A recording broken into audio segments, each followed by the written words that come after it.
The galaxy had gone quiet, too quiet. After the fall of the Legion, the systems that once feared Alara Quinn now praised her. Her name was spoken with respect, even love. Ships she had saved now carried her banner. Not a flag, but a glowing white. Hand, a healer's mark. But peace was never permanent. Not in a galaxy born from war, deep beneath a forgotten world, where stars never shined and machines whispered secrets. A vault cracked open. Inside, a figure stood in shadow. She looked human. Mostly. Her skin was pale, her hair black like coal, and her eyes empty. No color, just black voids. She stretched her hands. The walls groaned in response. She didn't speak. She didn't breathe. She didn't blink. The prototype was awake. Far away, on the moon of Lanari, Ilara walked through a field of regrown grass. Children ran past her. Miners waved. Vicar and Sale stood near a medical tent, organizing new supplies. Sira, now stronger than ever, practiced gentle energy control with a group of young clones. This was what Ilara had always dreamed of, a place to heal. Place where people didn't run from her, but her peace shattered with a single pulse through the galaxy. Every advanced ship, every AI, every military system crashed. No virus. No invasion. Just a presence. A signal too old for any firewall. Vecker rushed. To Ilara, face pale. It's not the Legion. Sale added, it's something worse, something deeper. The signal's not from now, it's from before even you. Ilara stared at the stars. She's awake. They tracked the signal to a starless zone, Sector 0. No ship had returned from there in over 200 years. Ilara didn't hesitate. I'm going. Sale grabbed her arm. You don't need to do this alone. She's not like the others. Ilara said. She was never meant to be found. Sira stepped forward. Then we go together. Ilara looked at her and nodded. Their ship, the light within, entered the dark zone. No stars. No comets. Just cold silence, until they reached it. A planet of metal and bone. Black towers. Red clouds. And at its heart, a single figure stood, arms open, like she had been waiting forever. The prototype. She didn't smile. She didn't move. But Ilara felt it. Hate. And worse, understanding. They landed near the ruins of an ancient lab. Walls bent inward, as if pulled by gravity itself. Machines hovered around the prototype like insects. Ilara stepped forward. The prototype finally spoke. You speak of peace. Her voice echoed across the sky. But you were made in war. I broke free, Ilara said calmly. You resisted. The prototype tilted her head. I remember when they made me. I was the first. They feared me, so they locked me away. You chose revenge. I was left, alone, forgotten. Ilara's voice softened. So was I, but I forgave. The prototype's eyes narrowed. I don't need forgiveness. Then she raised her hand and the world shook. Towers fell from the sky. Ilara raised a shield, blocking flying debris. Sira protected the crew, her glow brighter than ever. The prototype moved without walking. She flowed. Dark tendrils of power erupted from her, striking at Ilara. But Ilara didn't fight with rage. She channeled every memory, every life saved, every hand held, every scream calmed. Her power shifted. It wasn't just healing anymore. It was truth. It was will. The battle cracked the sky. Light against dark, life against void. Elara touched the prototype's mind. She saw her memories, her pain, her years alone in the vault, the screams during her testing, the moment she was deemed too strong to control and shut down like a failed machine. Ilara whispered, I'm sorry. The prototype paused. Just a second, but enough. Sira joined the link. Together, they showed her what life could be. Freedom, choice, kindness. The prototype screamed, and for a moment, her black eyes flickered. Color tried to return, but it wasn't enough. She roared and unleashed one final blast. Blast to erase everything. Alara didn't run. She embraced it, held it, and for the first time in her life, she became more. She became light, white, blinding, pure. She didn't destroy the darkness. She absorbed it. She understood it. And in doing so, she ended the war. When the light faded, the prototype stood still. No longer angry. No longer empty. Just tired. She fell to her knees, looked at Elara. And whispered, "I wanted to be more." "You are now," Elara said. Then the prototype vanished into light. Gone. Not dead. Free. Back on Lanari. Elara stood beneath a new sky. Peace had returned. But this time, it felt earned. Zero walked beside her. "What now?" "We teach," Elara said. "We guide. We let them become." "And you?" "I finally know who I am." She looked at her hands. No glow. Just warm skin. "I'm Elara Quinn. Doctor, leader." She smiled. "Mother." Final hook. Epilogue. In a quiet cave on a green world, a small child sat on a rock. She had no memories. No name. Just a strange mark on her palm, a glowing white hand. A stranger approached, handing her food. "Who are you?" the child asked. The stranger smiled. "Someone who was saved." And above them, in the stars, the legend of Elara Quinn spread, not as a weapon, not as a ghost, but as the one who chose healing. And still won. Space is quiet. But that night, silence felt alive. In the control center of Earth's orbital command, the screen blinked red. A civilian freighter, the Copper Sun, had sent its last message. "They see us." Then, nothing. Admiral Reek stood in silence. He watched the log again and again. The freighter had no weapons. It had no reason to be in that zone. Its route had drifted due to a faulty nav system. A simple error. A deadly one. But this time, something was different. Just before the message ended, the freighter's camera picked up a strange light, faint and blue, like a ripple in space. Then a shape, tall, thin, unnatural. And then static. No one could explain it. And no one wanted to. Aaron Voss, still considered a civilian analyst, reviewed the same footage. She had broken into a backup server to get it. Her hands trembled as she paused the frame. "There," she whispered. Her eyes locked onto the figure in the image, blurry, but humanoid. It didn't match any known species. Its eyes glowed, not from light, but from within. She enhanced the image. Behind the figure, the stars were twisted. Not like a background, more like a curtain. Like space itself was folding. "They're not just coming," she whispered. "They're already here." Back at Earth Command, Reek paced inside a secure room. 3 other admirals joined him. Holograms of Earth's defense systems hovered around them. The freighter broke protocol. One admiral said. Reek shook his head. It wasn't the ship. It was the thing that saw it. It knew. Knew what? That we were watching. In a hidden lab beneath the Andes Mountains, Aaron met with Dr. Kalev, an ex-astrobiologist expelled from the Science Council for claiming space was conscious. He reviewed the freighter footage, then frowned. "This is not technology," he said. "Then what is it?" "It's perception." Aaron didn't understand. So he showed her. He uploaded the image into an AI designed to read emotional patterns. In data, it returned one word: "observed." Meanwhile, the world's media exploded. "The alien fleet watches us." "Ghost ships swallow humans." "Earth next?" Fear spread like wildfire. Some people locked themselves indoors. Others tried to flee the planet.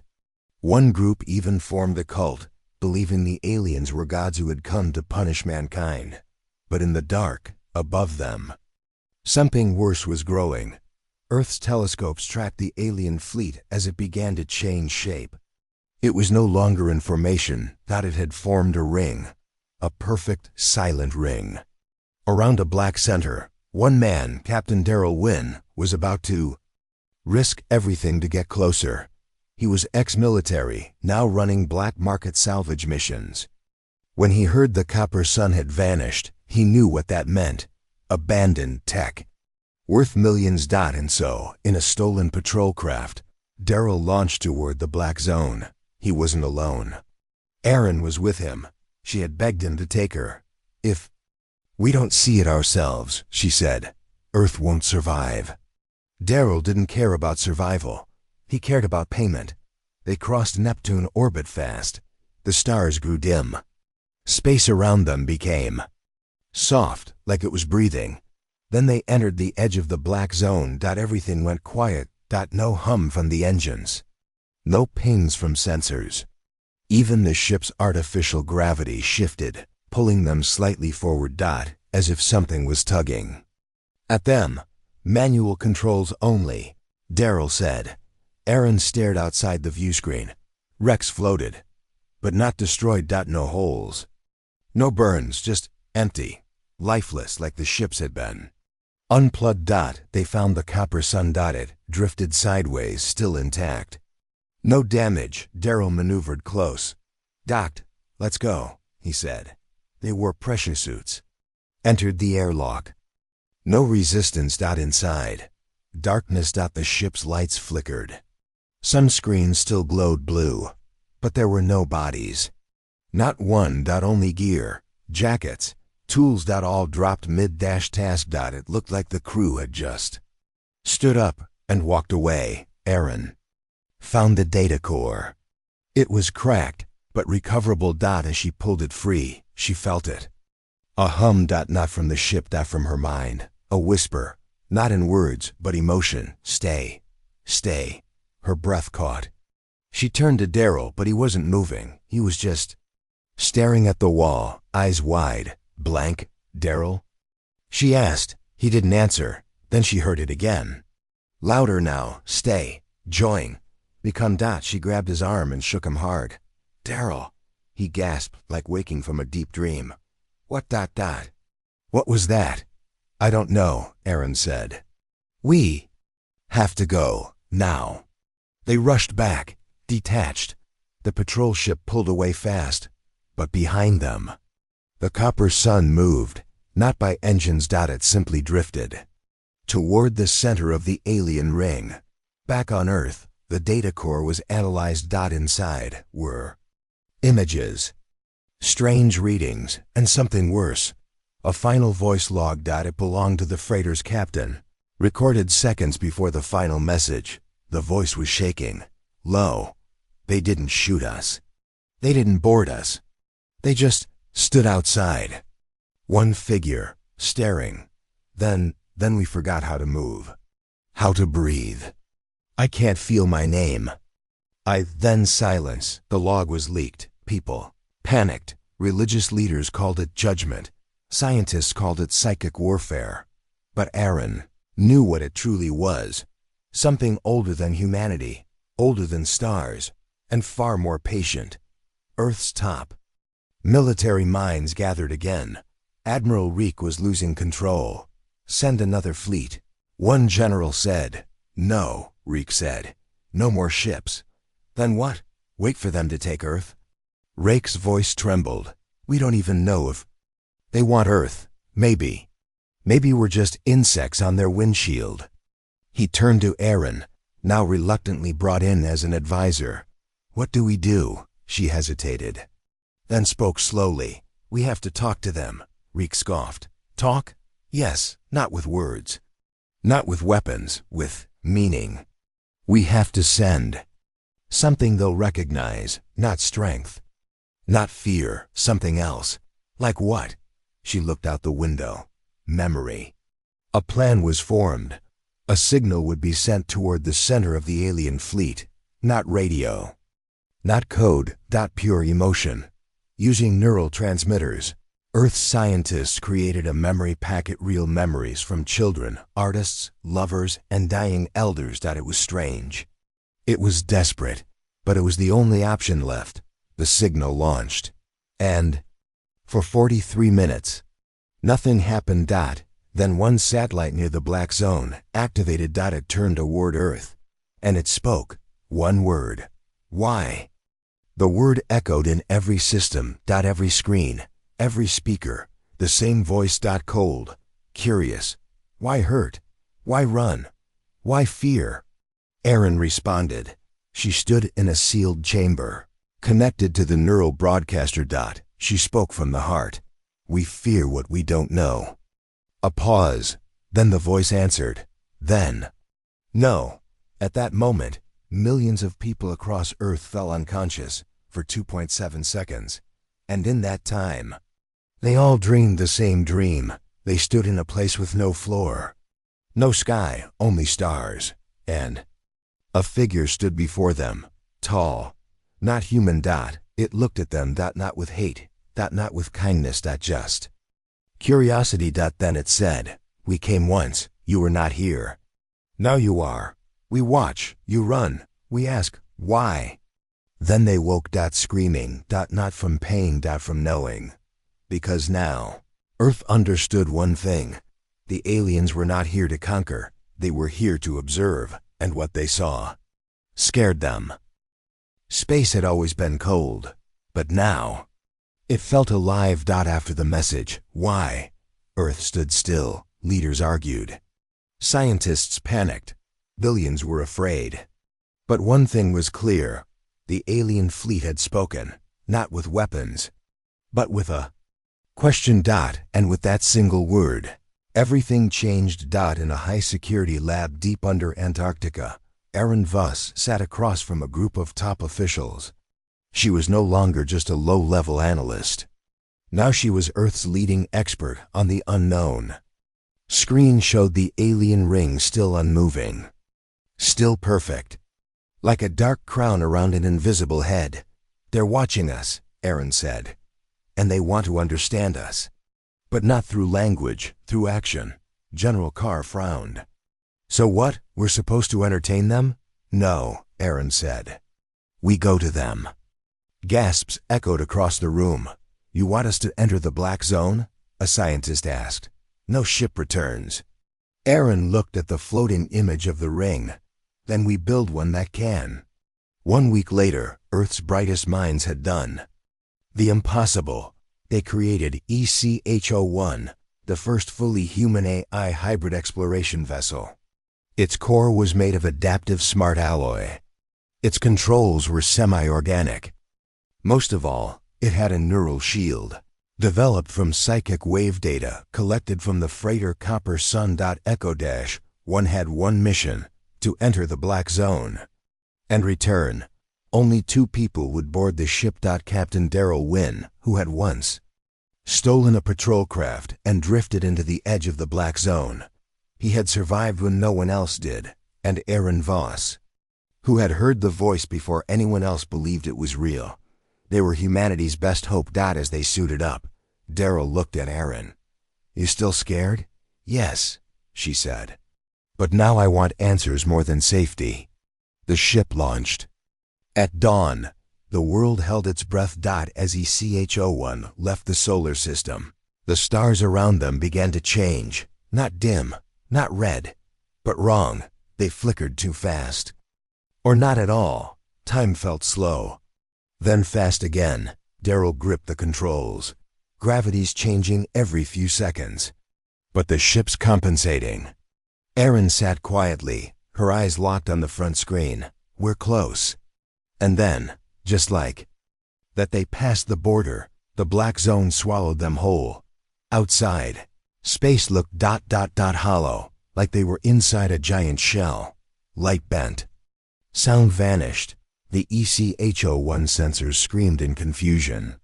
But the ship's AI adjusted. Then came the voices, not from outside, from inside, in their minds. 2 eyes, 2 minds. Curious, careful. Daryl froze. Did you hear? Yes, Erin whispered. They're watching. ECHO-1 flew deeper. They passed wrecks of human ships, some recent, others centuries old. But none looked damaged. They looked drained. Like the life had simply left. The energy core of the ship dimmed.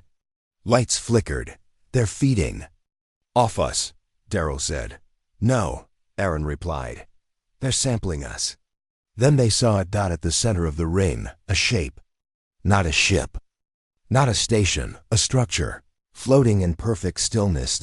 It looked like a pyramid made of black glass, but twisted.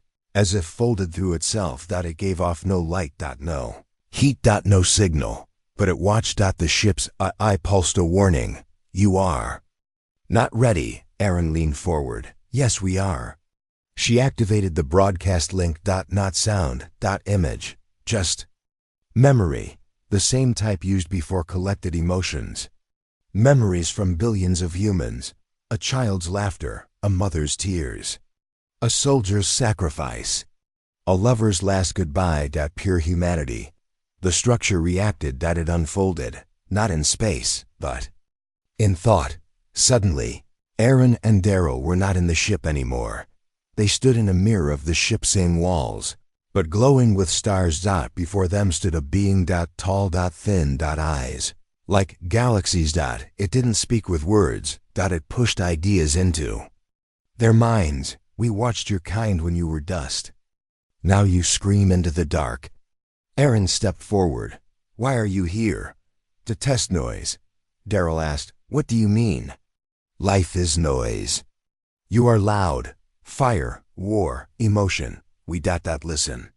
Suddenly, memories poured into their heads. Not human memories, alien ones. Entire planets blinking out. Civilizations burning themselves. One species that destroyed their own. Stars to hide. All gone. All silenced. Because they grew too loud. Because they attracted something worse. Arin gasped. You're not here to destroy us. No, you're warning us. Yes, we are what remains after silence. Back on Earth, scientists watched in horror as ECHO-1 went off. Grid. No signal. No light. But then 7 minutes later, one line of code returned. The eye opens. Earth's mainframe tried to decode it. What it found was impossible. Coordinates. Memories. Images of entire alien civilizations. Long gone. Warnings. In one final sentence. If you scream, it hears. Inside the structure, Aaron stared at the alien being. Who hears? She asked. The being's form flickered. It didn't answer directly. It showed them an image. A star system. Once alive, now dust. No wreckage, no battle. Just silence. The first noise brought the listener. Daryl's face paled. You mean, there's something above you? We are librarians, not gods. Aaron's breath slowed. So if we grow too loud, the listener comes, and nothing remains. ECHO-1 suddenly shook. Alarms blared. The AI spoke. Quantum instability. We must leave now. Daryl pulled the ship around. Hold on. But Aaron paused. We can't go yet. We need more. She turned to the being. How do we survive? It raised one finger, pointed to Aaron's chest. Remember who you were. Before machines. Before conquest. Before noise. The ship jerked. Daryl pulled Aaron back. The being flickered away. Darkness returned. The ECHO-1 escaped the black zone. Just barely. As they broke the boundary. The stars returned to normal. Earth Command cheered. They were alive, and they carried something no human had ever held before. Truth. Back on Earth. Aaron stood before the United Council. She played the full transmission.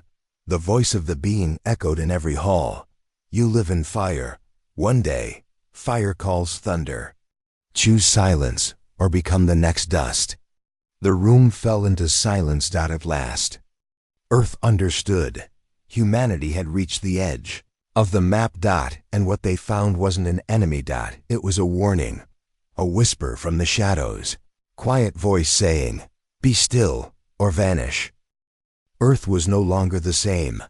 After the return of ECHO-1, the entire planet held its breath. The ship had gone into the black zone, had entered the alien ring, had seen something impossible, and come back. But what it brought with it was Worse than war. It brought truth. Inside the Global Military Command Center, Aaron Voss stood alone in a glass chamber. Screens surrounded her, displaying repeating images from the alien message. Dead stars, ruined planets, civilizations that had vanished without a sound. No signs of war. No ashes, no bones. Just nothing. And each image had one thing in common: the silence. The room behind the glass was full. Earth's leaders, military officials, and AI advisors watched Aaron closely. She took a deep breath and spoke. What we saw out there is not an army. It's a memory, a record. A warning. General Carr leaned forward. Explain the structure you entered. Aaron nodded. It wasn't a ship. It was like a library or a museum. But instead of storing books, it stored endings. Endings? Yes, she said. The final moments of other species, their last thoughts, their last mistakes. Why? Someone asked. IN turned to the screen and pointed. To show us what happens when we don't listen. Meanwhile, scientists worked around the clock in a secured lab in Greenland. The data recovered from ECH01 was vast. Too vast for human minds to fully grasp. So they gave it to an AI called LYRA, an advanced system trained in pattern recognition and symbolic translation. But something strange happened. The moment LYRA began decoding the alien data, it stopped responding. Not frozen, not broken. Just quiet. As if it was thinking or dreaming. Back in orbit, the black zone had changed. The alien ring had rotated. Now the open side of the ring pointed toward Earth. No ships moved. No weapons appeared. But everyone knew it meant something. It was a message. They're watching more closely now. Inside her quarters, Aaron reviewed a recovered image from the data core. It was labeled in alien symbols. The eye translated it. Species 47C, final image. She opened the file. Her screen went white, then static. Then a scene appeared. A wide alien city, full of lights and towers. In the distance, a dark object fell from the sky. No explosion. No sound. Just a black spot growing larger and larger. Then all the lights in the city turned off. At the same time, the video ended. Aaron closed her eyes. This had happened before, over and over again. 3 days later, Lyra finally spoke. But not in a human voice. It used the voice of the alien being Aaron had seen. The voice said, "Your kind is unstable, curious, fast, bright, loud." Then silence. Everyone in the room leaned in. The voice returned. "You burn too hot. Like others before you. Your stories end the same." General Carr shouted, "Then what do you want from us?" LYRA answered, "To change your ending." Earth's Defense Council met in secret. Half of them wanted to prepare new weapons. The other half wanted to build escape ships, leave the solar system. But Aaron spoke calmly. "We don't need to run," she said. "We don't need to fight." "Then what?" a commander snapped. "Do nothing? Just sit and wait to be judged?" "No," Aaron replied. "We need to show them something they've never seen before." "And what is that?" She looked at them with steady eyes, compassion. In the deserts of Mars, a transmission array was built in secret. Its purpose was not war. It was to send life. The scientists uploaded music, human art, poems, DNA patterns of endangered species, memories of peace, forgiveness, kindness. Not just from heroes, but from ordinary people. It was called the Arc Pulse. A message of everything good humans could be. The pulse was fired into the black zone. A beam of light, silent and clean, carrying billions of soft signals. And this time, the alien ring responded. Above Earth, one of the black ships detached from the ring. It moved slowly toward the moon. No sound. No heat. Just presence. Inside the main control tower, panic grew. Should we fire? Prepare the nukes. "No," Aaron said. "Wait." The ship stopped. in orbit above the moon. Then a beam of light hit the lunar surface. Not an attack. Symbol. Burned into the moon's dust. It was alien writing. Lyra translated. Seen. The world waited. Nothing else happened. No war. No return message. Just the symbol. But the meaning was clear. The aliens had received the arc pulse. They had understood. They had seen. For a week. There was peace. No more movement from the black zone. The people of Earth began to hope that maybe, just maybe, the threat had passed. But then came the final image. A forgotten probe on the edge of the solar system. An old relic from Earth's first attempt to explore deep space. Activated. Its sensors came online for only 90 seconds. Before it died. In those 90 seconds, it recorded something horrifying. A flash, a wave of black stretching across distant stars. One after another, stars winked out like candles. Not because they exploded, but because they were turned off. The image was sent to Earth. Erin saw it first. She whispered, "They're not the only ones out there." She understood now. The aliens weren't gods. They weren't even the biggest threat. They were guardians. Guardians who hid in silence to survive something far worse. Something that silenced galaxies. Later that night, Erin sat alone in her quarters. She opened the last file in the alien data set. No label. Just a symbol. A circle with a crack through it. She tapped it. The screen went black. Then a phrase appeared. Not in alien code, but in perfect English. "It is coming." The lights in her room flickered. Outside, the stars pulsed once. And then the moon, the one marked with the alien symbol, began to glow faintly. Just a heartbeat. Then stopped. No explosion. No damage. But enough to remind everyone they were not alone, and soon they would no longer be safe. No one heard the sound, but everyone felt it. A pressure in the skull, a tingling at the edge of thought. It started with just a few people, then hundreds, then millions. And all of them heard the same thing, a whisper in their dreams. "Come to silence." At first, Earth's doctors thought it was a mental virus, some kind of post-trauma effect from the alien signal. But they were wrong. It wasn't sickness. It was contact. In the city of New Singapore, a 12-year-old girl named Lena drew symbols on her bedroom wall. She said they came from the voice in the stars. She'd never studied alien language, but what she drew matched symbols found inside the black zone. In South Africa, an old miner walked into the desert and never returned. Before leaving, he told his wife, "They're calling me. I must go." In orbit, 3 astronauts aboard the lunar outpost woke up screaming.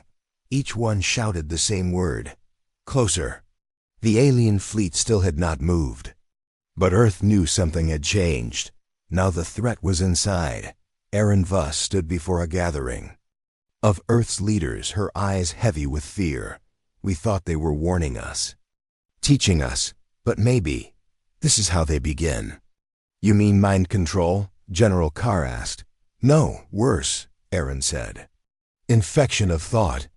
She held up a data pad showing global brainwave patterns from recent dream reports. "They're sinking us, softly, slowly.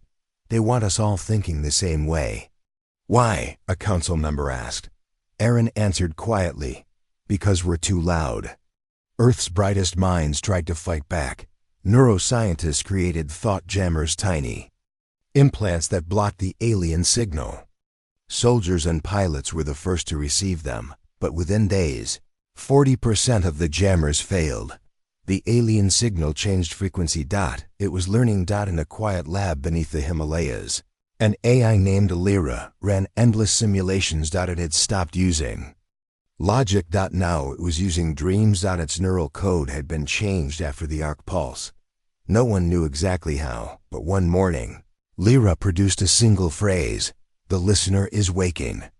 Then it shut itself down. Permanently. Back at Earth Command, the orbital scanners picked up something new. A small object had separated from the alien ring. Not a ship, A pod. It drifted toward Earth, slow and harmless. No weapons. No energy spikes, just a smooth black capsule. It entered Earth's atmosphere and landed gently in the Pacific Ocean. Recovery teams found the pod. Within hours. It was cold to the touch. Silent. Inside was no pilot. No engine. Just a cube, covered in strange carvings. They brought it to a secure bunker in Iceland. Erin flew there immediately. As she entered the chamber, the cube lit up. Soft blue lines spread across its surface, forming a single symbol, the same symbol Lena had drawn on her wall. The cracked circle. Then the cube began to speak, but not in any known language. It played voices. Human voices from Earth's own broadcasts, cut up sentences, broken emotions. I remember the stars and screaming. Please, not the silence again. We were light once. Everyone in the room felt dizzy. It was like the cube was making them remember things they never lived. One guard collapsed. Blood leaked from his nose. Another stared at the wall and whispered, I see them inside me. The cube shut down, but it had done enough. It had planted something. Seeds. Around the world. People began experiencing the echo effect. Not dreams, not madness. But shared memories. Memories of things that hadn't happened.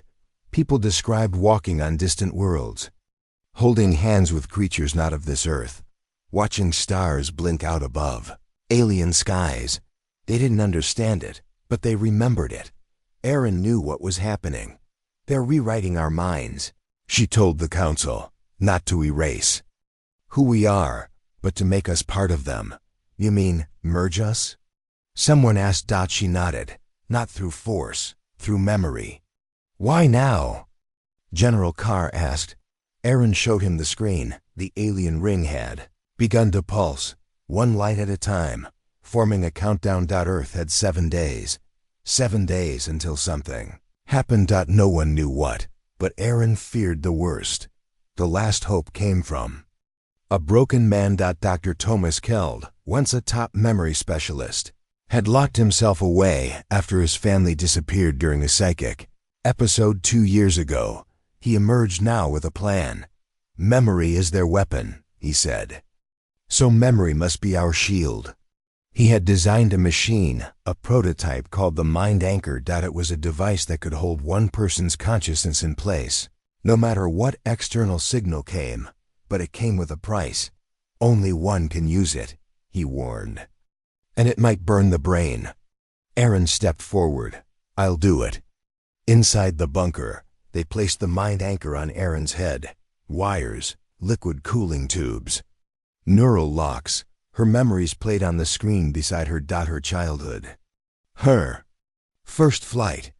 Her mother's voice. They needed those memories stable, strong enough to resist the alien rewrite. Then they activated the cube. At first, nothing happened. Then everything changed. Erin's mind fell. She stood in a sea of stars. The same place she had seen before, but now it was full of voices. Whispers. Laughter. Cries. Not from humans. From millions of lost species, all echoing in a single chorus. We burned. We brightened. We were seen. Now we wait. And then she saw it. A shape beyond shapes. A shadow. Above the stars. Tall. Still. Endless. The listener. It didn't speak. It didn't move. But it knew. Turned toward Earth. Back in the lab. Erin's heart rate spiked, but her brain waves held strong. The Mind Anchor was working. For now, inside her mind, Erin tried to speak to the shape. We're not enemies. No reply. We can change. Still no reply. Then she remembered what the alien guardian had told her in the Black Zone. Before machines. Before conquest. Before noise. She closed her eyes. She let go of war. Let go of fear. Let go of Earth's noise. And instead, she shared a single human thought. A quiet night. A sky full of stars. And the sound of her mother's heartbeat as she slept beside her as a child. Peace. The shape paused. Its darkness trembled. Then, it turned away. Back in the real world, the cube shut. Down. The countdown on the alien ring stopped, and Earth remained. For now. The alien fleet never explained what they saw in Aaron's mind, but their message was clear. They had seen something human. Something worth keeping. Aaron knew one truth deep in her bones, that the silence would return, and when it did, Earth had to be ready. Not with weapons, but with understanding, because the real war wasn't of guns or ships. It was a war of minds, of memory, of echoes. The stars looked normal again. The countdown had stopped. The whispers had faded. The alien ring no longer pulsed, but no one felt safe, because Earth had seen something it could never unsee. The listener. It didn't speak. It didn't move, but it had turned to humanity, and then looked away. That was not mercy, that was postponement. Aaron Voss could barely stand. After using the mind anchor, she'd been unconscious for 2 days. Her memories were intact, but her body trembled. She had stood face to face with the silence behind the stars, and it had looked through her. Are they gone? She asked, sitting weakly on the hospital bed. Dr. Thomas Keld shook his head. No, he said. They're still there, but they didn't destroy us. Maybe they're waiting to see if we destroy ourselves first.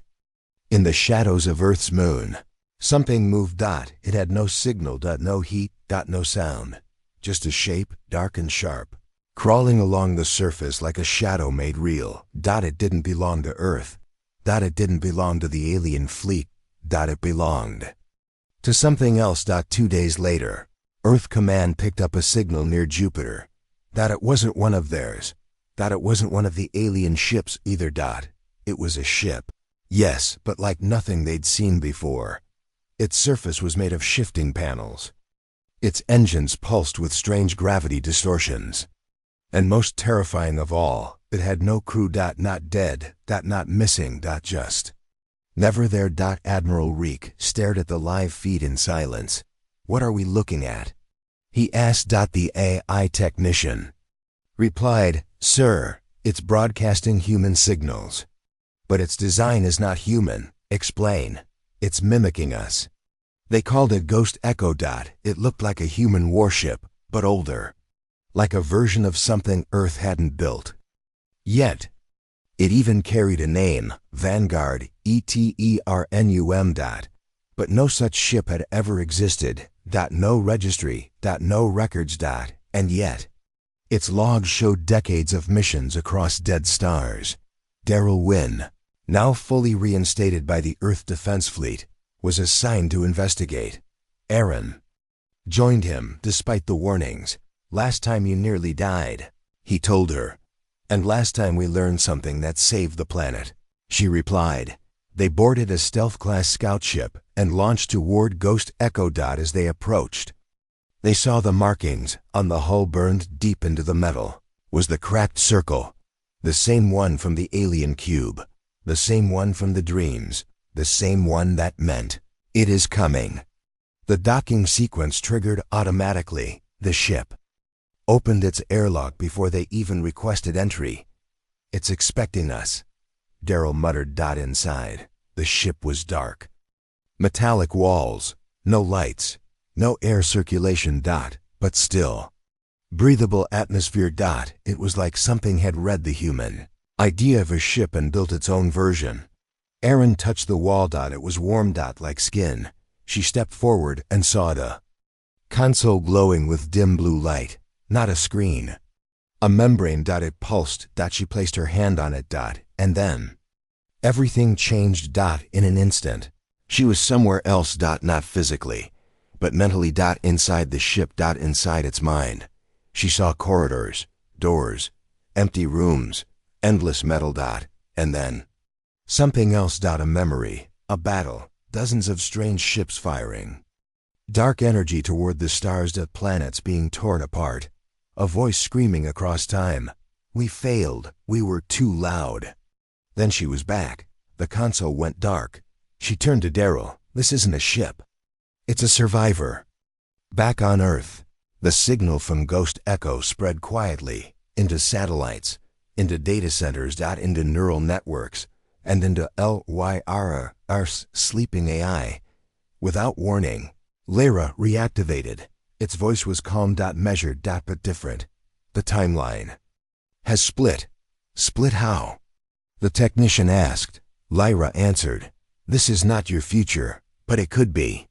Inside Ghost Echo, Aaron found the core room. There was no reactor, no engines, just a single glass pod, filled with black liquid, floating. Inside was something that looked almost human, almost. Its skin was smooth. Its face had no mouth, no ears, just two eyes glowing softly. As they stared at it, it opened its eyes. Daryl stepped back. "What is it?" The being inside spoke, but not with words. With memory. "We were once like you, curious, brave, loud. We built ships, we reached stars. We saw the silence, and we thought we could fight it. We were wrong." Aaron leaned forward. "What are you? A warning? No, a record. You are heading toward your echo. This is what remains after." Daryl suddenly shouted. Aaron behind. She turned. The walls of the ship had changed. They were no longer metal. They were eyes. Dozens. Hundreds. Watching. Recording. Then the voice returned. "You made memory your weapon. Now it is your mirror." The ship's systems activated. The airlock closed. Engines began to hum. It was moving back toward Earth. Earth Command saw the ship change direction. And they panicked. "We have to destroy it," General Carr shouted. Aaron's voice came over the channel. "No, don't attack. It's hostile." "No," she replied. "It's just showing us the road we might walk." "Then why is it coming back?" Aaron hesitated. Then she said, "Because it's not done teaching us yet." Suddenly, across Earth, something impossible happened. People began having shared visions. Not dreams. Real-time hallucinations. Millions of people saw themselves inside Ghost Echo, walking its halls, touching its walls, looking into its mirrors, and seeing not themselves, but versions of who they could become. Some were bright, peaceful, united. Others were burning, screaming, alone. It was a test, a mirror. The ship stopped above Earth orbit, and then it duplicated. One moment one ship. Next moment, two. Then 4. Then 8. Each one showing a different future, and each one descending toward a different continent. "They're not attacking," Aaron whispered. "They're offering us a choice." Each ship opened. Each one contained a different truth. Different records, some beautiful, some terrifying. And in the final ship, there was only a phrase written across the inner wall. No translation needed, just 3 words: "Choose your echo." The skies above Earth were no longer empty. 8 identical ships, clones of Ghost Echo, now floated quietly above every continent. Each one was motionless, each one was open, and each one waited. They had no weapons. No shields, only silence. And a choice. Aaron Voss stood on the launch pad in Greenland, staring up at the ship hovering just beyond the clouds. It looked exactly like the one she had entered with Daryl. A smooth, silent vessel, more like a thought than a machine. And now Earth's leaders had to decide: enter or destroy. Most were afraid. Some wanted to send nukes. But Aaron spoke before the vote. "If we destroy them, we destroy our chance to know what comes next. We've survived this far because we listened. Now we must see." And the world listened to her. 8 teams were formed, one for each ship: scientists, diplomats, historians, and 1 soldier per crew, just in case.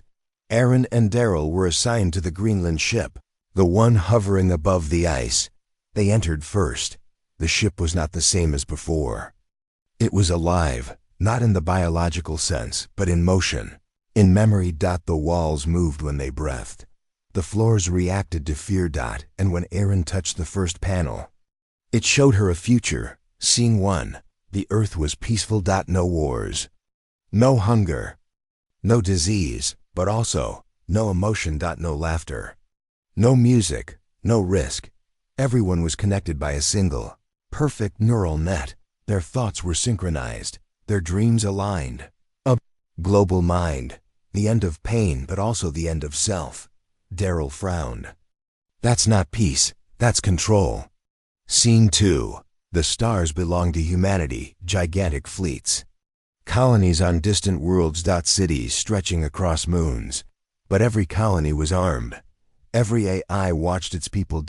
And all resources were taken from dead planets and forgotten species.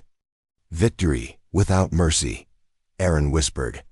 We became what they warned us about. Scene 3.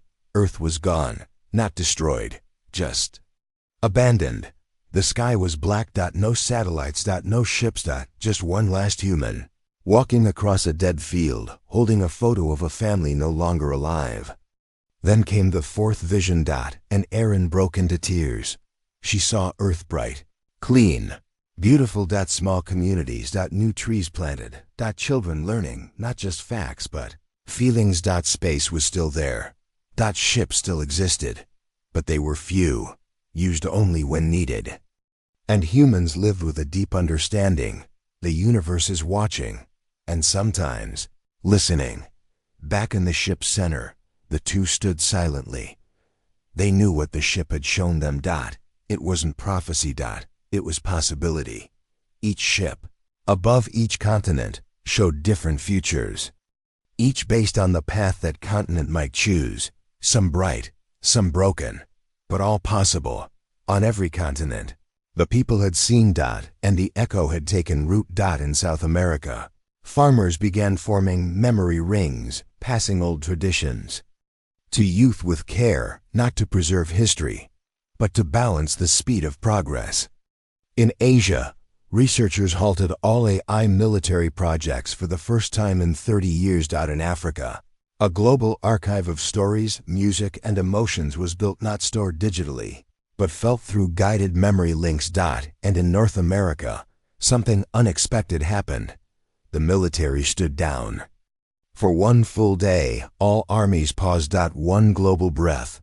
A day of silence. The alien ring, still floating beyond Pluto, responded. It blinked. Once. Twice. Back in Greenland, Aaron met with Daryl on the snowy ridge near the base. They looked up at the ship that had changed everything. What do we do now? Daryl asked. Aaron didn't answer right away. Then she smiled faintly. We live better. We choose our echo. But peace never lasts long in a universe this loud. On day 14 after the ships appeared, a rogue data spike hit Earth's southern orbital net. It came not from the alien fleet. Not from the ships, but from something deeper. A black signal, pure entropy, erased 3 satellites in less than 2 seconds. The signal wasn't made of data. It was made of absence. Earth scrambled. Defense. AI went on alert. Missile platforms loaded. But then, everything froze. Lyra, now partially recovered, spoke one word. It hears. In deep space, past the edge of map systems, a new disturbance appeared. A shape. Vast. Not flying. Not moving. Just falling. Like a crack spreading across the universe. Astronomers didn't detect it with light. They detected it with missing light. It wasn't a ship. It wasn't alive. But it was coming.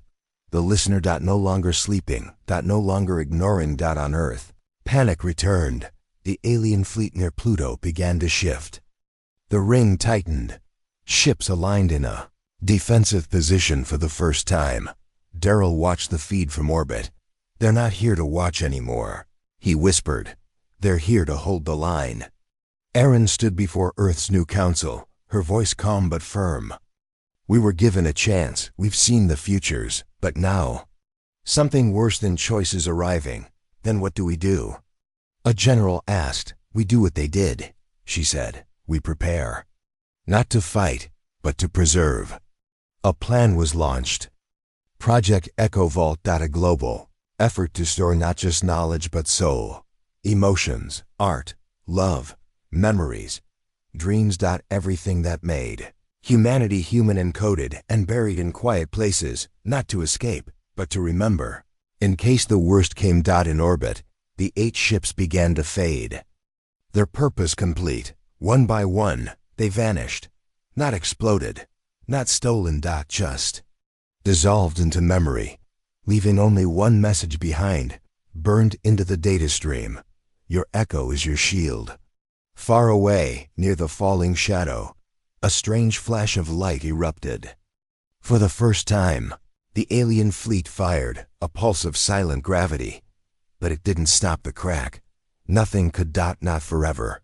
And still, Earth stood. Not armed. Not shouting. But watching and waiting. Because now they understood. The future was not something that came to them. It was something they built, one memory at a time, one echo at a time. The shadow came slowly, not with speed. Not with sound, but with certainty. Far beyond Pluto, the stars dimmed. Not because they were dying, but because something was passing between them. A shape so massive, so empty, it bent the light around it. No one could describe its form. Some said it was like a crack in reality. Others saw it as a moving absence, but everyone called it the same thing, the listener. And it had finally turned its gaze. On Earth. In orbit, the alien fleet moved for the first time in days. Not away, toward the darkness. Thousands of black ships, lit up, their hulls glowing with deep red energy. The ring reformed, spinning faster than before.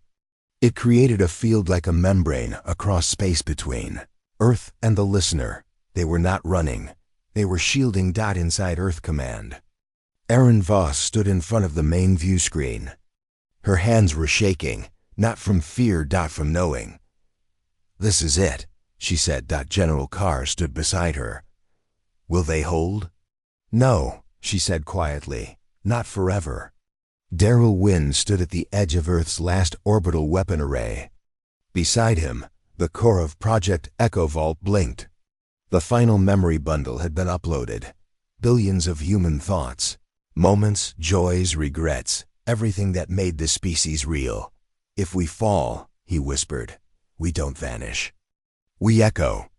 Then the attack came. It wasn't fire. It wasn't missiles. It was a wave, pure silence, rolling through space like a tide. The alien fleet fired first gravitational spears, collapsing energy, temporal disruptions, but the silence crushed everything. The outer ships vanished without sound. No debris. No explosions. Just gone. Still, the inner ring held. They fought with memory tech weapons Earth could barely understand. They sent pulses of history, culture, and emotion, as if trying to remind the listener that life still had meaning. The shadow didn't care. The listener moved forward. Then something impossible happened. The 8 memory ships, those that had visited each continent, reappeared. But they weren't ships anymore. They were echoes, glowing silhouettes of human form. Now part of the ring, fighting alongside the alien fleet. They had merged. They had chosen. And now, they defended. Erin stepped forward. It's not enough, she whispered. We have to do more. General Carr looked at her. Do what? What else can we send? Erin pointed to the sky. We don't send weapons, we send us. She opened the global communication net. All screens, all devices, all channels. And she spoke. This is Erin Voss. The final silence is here. But we are not afraid. Because silence does not win by being stronger.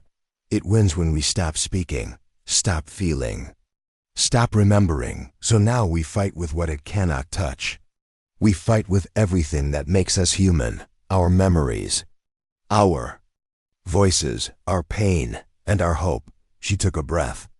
Tell your stories, sing your songs, love someone harder today. Let the stars know we were here. Across Earth, billions responded.